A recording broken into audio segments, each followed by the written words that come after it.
Hi, my name is Daimon Suzaka, and welcome to Chapter 2, Linear Equations and Inequalities for SAT Math. So when we look at mathematical functions and objects, we want to be thinking about what are the properties of these things that we're working with so that we can use those properties to help us in questions, right? But when we're told this is a linear function, we want to ask ourselves, what actually is it?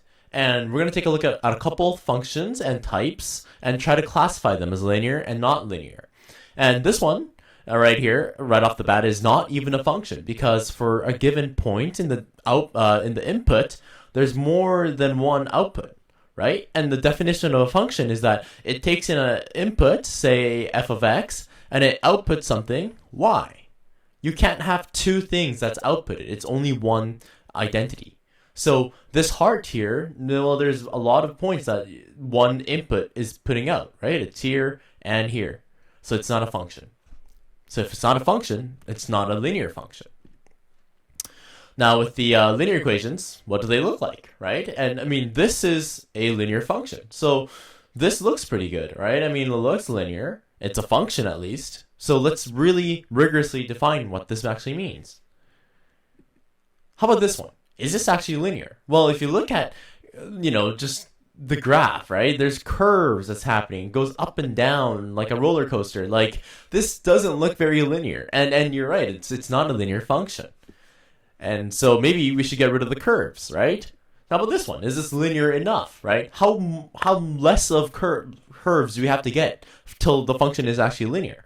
Now, if you look at like somewhere closer to the end here, it looks pretty linear, right? It's pretty straight. But if you look at any point right here, near the origin, you can see a very strong curve happening, right? Like the previous example. So again, this is not linear enough. So what is linear enough? What is a linear function? And that takes us to the definition. So the input is one variable. So we have a function f. The input is going to be one variable, f of x. And we equate that to y. And the degree of this function, meaning the degree of the highest degree polynomial, like as follows, is going to be equal to 1. So say our function is x plus 1, right? The degree on the highest degree is just 1, right? Because it's x to the power of 1. This is a linear function by our definition. If we're given a different function, say f of x is equal to x to the power of 4 plus x to the power of 3 plus x plus 1. What's the degree of this function? Well, look at the highest degree. It's 4. So what is this? Well, it's not a linear function. And this should be enough to classify linear functions for the SAT. Now, let's look at some examples. So f of x is equal to 3x plus 7. We know that the input, there's only one input, x, so that's good. And the degree of this function is, well, just 1. So this is linear by our definition. If you look at the graph, it's actually very straightforward, right? It's just a line. So voila, you're done. And you can see that there's a steady incline or decline that's happening, right?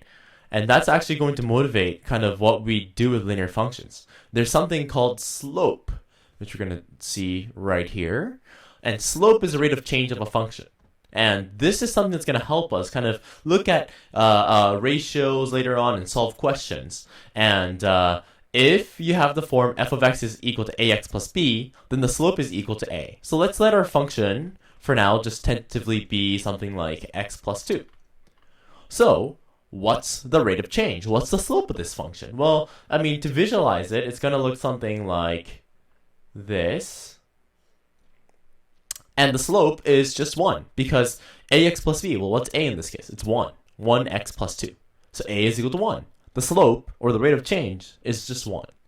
And we have a couple other things that we want to define here. So we want to look at the x-intercept, okay? The x-intercept is a point on the graph that which intersects the x-axis. So this is the x-axis right here.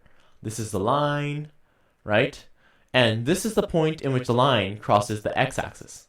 And this is when y is equal to 0, or f of x is equal to 0. And if you just do a little bit of algebra, you'll get that this x at when y is equal to 0 is going to be specifically minus b over a if you're given the function in the form of ax plus b, which is the general form. So what about our case? What if it's x plus 2? Well, what's b? It's 2. What's a? 1. So what is going to be x when y is equal to 0? So if y is 0, x must be minus b over a, or just minus 2 in our case. Perfect. Now let's define our y-intercept. Same intuitive idea. We're just looking at the point in the graph that intersects the y-axis. So the y-axis is right here, right? And the intersect is happening right there. So what's going to happen here? Well, I mean, it's when x is equal to 0 when it intersects, and we want to find what y is. And actually, luckily, it's quite easy. If we're given the general form f of x, and x is equal to 0, then this ax cancels out to 0, so you have y is equal to b, as follows. So in our case, what's it going to look like? Well, f of x is equal to x plus 2, our b is just 2, so if x is equal to 0, then what is b? So what is y, right? Y is equal to b, or 2. You're done.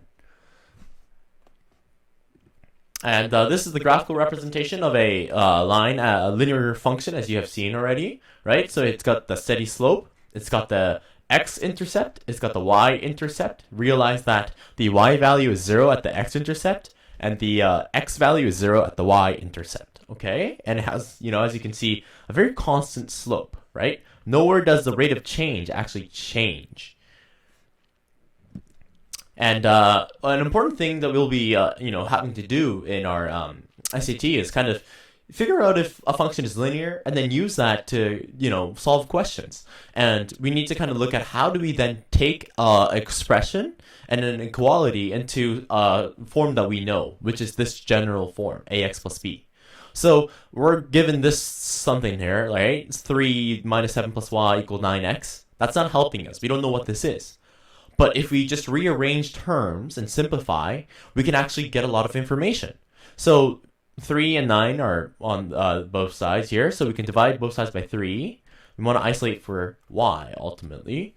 And if you divide both sides by 3, well, 3 divided by 3 is 1. You get minus 7 plus y. It's equal to 9 divided by 3 is 3, 3x. Then you have that minus 7. That's in the way, because we want to isolate for y. What can we do? We can just add 7 to both sides. Quite simple. And then these guys cancel out nicely. And just as we like it, you get a general form. Y equals 3x plus 7. So then now you have the a value. What's your slope? 3. Done. Easy. Fast. What's your y-intercept? Well, 0 and 7, right? So the coordinate would be 0, 7. What's your x-intercept? Well, you just have to think. Minus b over a, right? What's b? 7. What's a? 3. So minus 7 over 3. So it'd be minus 7 over 3 at 0. Quite simple. Just like that, you have a lot of information from an equation that you didn't look very familiar. Now, we're going to look at some linear inequalities, which follow directly from our definitions of linear functions. So, linear inequalities are just linear equations, but the equal sign is replaced with an inequality. So, if you're just given, say, f of x is equal to x plus 1, for in this case, let's just use y. So it's just equal to y, same thing. Then a linear inequality would be something like this. Y is greater than x plus 1. You could also have y is less than x plus 1. You could have less than or equal to, which means it's equal and less than, or equal and or greater than. So you have y is less than or equal to x plus 1. It's just some function. Y is greater than or equal to x plus 1. Right? These are all potential linear inequalities that you can see. There's 4 of them. This strict inequality, and then this inequality that includes equality. Okay. So this is a graphical representation of such linear inequality. So you can see that like a lot of this is shaded, right? So let's call this line f of x. Okay? Or actually, we can just call it y equals ax plus b. Right? That's the linear function that we're very used to, right? So what's happening down here? What's the shade? So let's take a point and see what's happening. So given this point y, right? Or given this point 0, which is x, what are the y values that are shaded? Well, it's every y value up to the line. So then it's natural to think, okay, so it's y such that it's less than some ax plus b. And that's exactly the intuition that you need to understand the graphical representation. So for any point on this line, you include all the y values that are right below it because it's y less than that value on that line. And here's a important difference between two of these almost identical linear inequalities. And say this is just ax plus b again. Call this ax plus b. You can see that one is dotted right here. This one's dotted, and this one is solid. So when it's solid, it means that it actually includes this point. So say we're looking at x is equal to 0, right? So we're actually including this point and all points underneath it, meaning your function, the linear inequality, is going to look like y less than and equal to ax plus b.